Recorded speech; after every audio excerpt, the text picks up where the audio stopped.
ಮನ್ಯಾಗ ಪೂಜೆ ಇತ್ತು ನಾಳೆ. ಅದಕ್ಕೆ ಬಾಂಡೆ ಸಾಮಾನು ಮತ್ತು ಉಪ್ಗಾಣಿ ತೊಳ್ಕೊಬೇಕಾಗಿತ್ತು.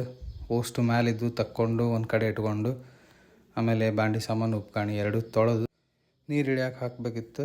ಸೊ ಅಲ್ಲೇ ಹೊರಗೆ ಫಸ್ಟ್ ಬಾಂಡೆ ಸಾಮಾನೆಲ್ಲ ಹಾಕ್ಕೊಂಡು ಆಮೇಲೆ ಉಪ್ಗಾಣಿ ತೊಳ್ಕೊಂಡು ದೇವ್ರದ್ದು ಅವನ್ನ ಅಲ್ಲೇ ಡ್ರೈ ಆಗಕ್ಕೆ ಹಾಕಿದ್ವಿ.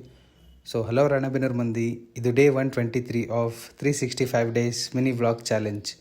ಬೆಳಗ್ಗೆ ಎದ್ದು ಎಲ್ಲ ಕೆಲಸ ಮುಗಿಸ್ಕೊಂಡು ರೆಡಿ ಆದೆ. ಮಮ್ಮಿ ಪಡ್ ಮಾಡಿದ್ರು, ಬಿಸಿ ಬಿಸಿ ಪಡ್ ತಿನ್ಕೊಂಡು ಮಾರ್ಕೆಟಿಗೆ ಹೋಗ್ಬೇಕಿತ್ತು. ಪೂಜೆ ಇರೋದ್ರಿಂದ ಒಂದು ಸ್ವಲ್ಪ ಸಾಮಾನು ತೊಗೋಬೇಕಿತ್ತು.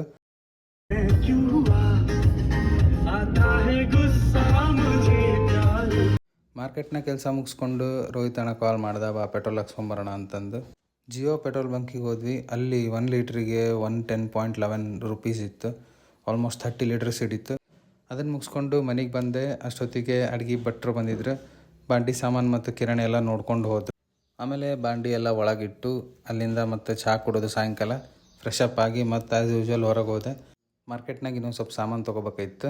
ಅದನ್ನು ತೊಗೊಂಡು ಆಮೇಲೆ ಮಮ್ಮಿ ಕಾಲ್ ಮಾಡಿದ್ರು, ಅಜ್ಜಿ ಮನೆಗೆ ಹೋಗಿದ್ರು, ನಾನು ಪಿಕಪ್ ಮಾಡ್ಬಾ ಅಂತಂದ್ರೆ. ಮತ್ತು ಅವ್ರು ಕರ್ಕೊಂಡು ವಾಪಸ್ ಮನೆಗೆ ಬಂದು ಅವ್ರನ್ನ ಬಿಟ್ಟು ಮತ್ತು ಮಾರ್ಕೆಟಿಗೆ ಹೋಗಿ ಇನ್ನೊಂದು 2-3 ಐಟಮ್ ಬಿಟ್ಟು ಬಂದಿದೆ. ಮತ್ತು ಅವ್ನು ತೊಗೊಂಬಂದೆ. ಅಷ್ಟೊತ್ತಿಗೆ ಮಮ್ಮಿ ಚಿತ್ರಾನ್ನ, ಸಾರನ್ನ, ಮೊಸರನ್ನ ಕಲಸೇ ಇಟ್ಟಿದ್ರು. ಊಟ ಮಾಡಿಕೊಂಡು ಮತ್ತು ಸ್ವಲ್ಪ ಕೆಲಸ ಮುಗಿಸ್ಕೊಂಡು ಆಮೇಲೆ ವ್ಲಾಗ್ ನೋಡ್ಕೊತ ಮಲ್ಕೊಂಡೆ. ಸೊ ಇವತ್ತಿನ ವ್ಲಾಗ್ನಾಗ ಇಷ್ಟ ಫ್ರೆಂಡ್ಸ್. ನಿಮ್ಗೆ ಮತ್ತೆ ನಾಳೆ ಸಿಗ್ತೀನಿ. ಅಲ್ಲಿವರೆಗೂ ಟೇಕ್ ಕೇರ್, ಬಾಯ್.